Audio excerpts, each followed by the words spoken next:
Ish-loni mga kuys! Eto nga pala, ang unang hotel na aming pinag-check-inan pagkarating namin ng Cebu City. I-share ko din sa inyo ha, para naman kahit papaano ay parang nakasama na rin namin kayo dito. Dumating kami ng Cebu City ng bandang mga 11:30 ng gabi. Kaya talagang pagoda na dyan mga kuys.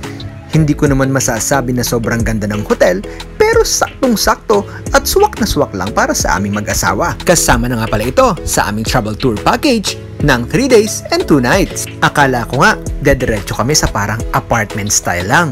Pero, mas panalong-panalo pala ha. Kaya salamat sa Sera Cebu Tour. Okay naman ang mga amenities nila, okay naman ang kama, at sabi ko nga, ang space niya isakto lang para sa aming dalawa. Hinanap ko lang dyan yung heater.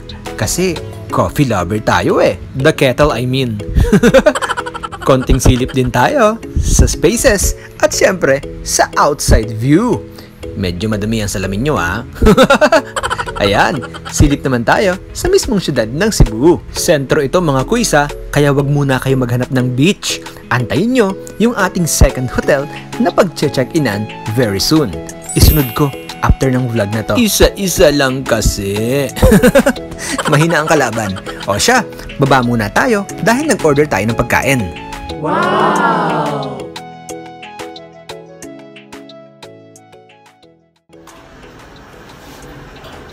Mga boys. Tawag na tayo.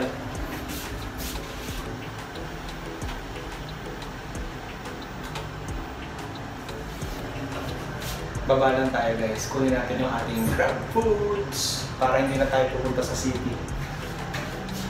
Sayang din ang pamasahe. Kaya order na lang. Sabi ko nga kanina, kaysa lumabas pa kaming mag-asawa sa city, magta-taxi din naman, eh nag-order na lang kami sa Grab Foods. Parang mas tipid naman kasi eh. Kaya okay na yan. Basta wag laging fast foods. Sorry na. Pakto.